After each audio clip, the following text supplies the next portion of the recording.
In this video, I'm going to show you how to customize your WordPress dashboard. Now, the first thing you need to do is log into your WordPress dashboard, and perhaps the easiest way to move things around, to move some of these modules around in your WordPress blog, is to simply click on the module that you want to move and hold down your mouse button and just drag it here, right, until you see this little box appear, and then just release this module here. So now you've instantly rearranged the order of some of the modules.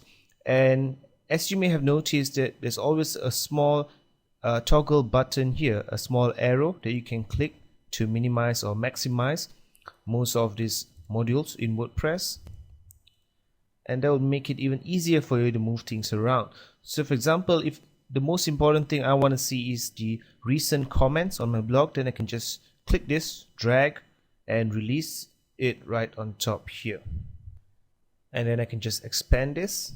Okay, so this simple drag and drop function appears in all WordPress pages, and you can use it for literally any function or in WordPress, for example, in your post editing screen or on your comments screen. You can always just drag and drop some of the elements around to arrange the order that you find perhaps is the most suitable for you.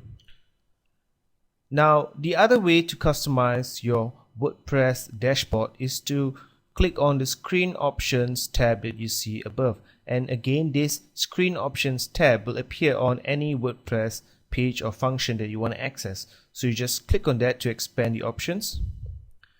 And you can see here, WordPress allows me to select exactly what I want to show on my WordPress screen. So if I'm pretty sure that I don't want to use the quick press option, I can just uncheck this, and you can see that it starts to disappear from your WordPress dashboard.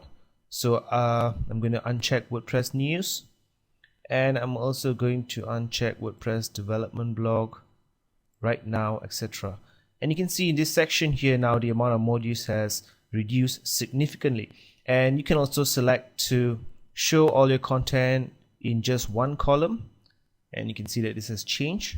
2 columns, 3 columns, or even 4 columns. But I think for most cases you'd be quite satisfied to just use the 1 column or 2 column settings. And again, if you've chosen 2 columns, then you can just drag this around to rearrange the order of things to make it easier for you to access some of these functions, and then just click this screen options to minimize the screen options screen. So as I mentioned, you can do your customizations on any WordPress function or any WordPress page. So I'm going to show you how to edit or to customize your dashboard for the post editing page. So I'm just going to click on edit to see all the posts in this particular WordPress blog. And as you can see, there aren't too many posts because this is just an example blog. And I'm going to click through to the default Hello World post. Right, so this is my post editing page. And as I told you before, you can just minimize a lot of these functions here. You can also minimize any of the functions that you see below.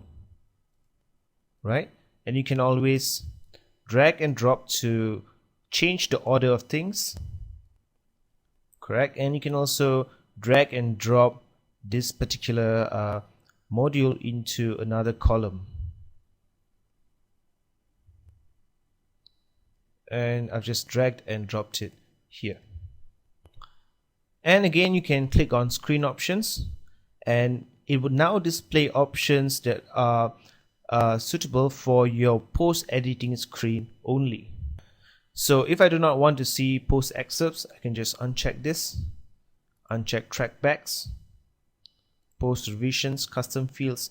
Some of these functions in WordPress you probably never ever use. So to make it easier for you to access your posts, and also to clear up some of the clutter in your WordPress screen, you can just disable all of these things. And if you prefer a 1 column layout, you can just select a 1 column layout and then just click on screen options to minimize the screen options tab, And now you can see that I've changed my entire page to a one column layout, and I can always continue to edit it and to remove some of the functions that I feel are redundant depending on your style of blogging and what are the features that you use the most often. So that's how you customize your WordPress dashboard.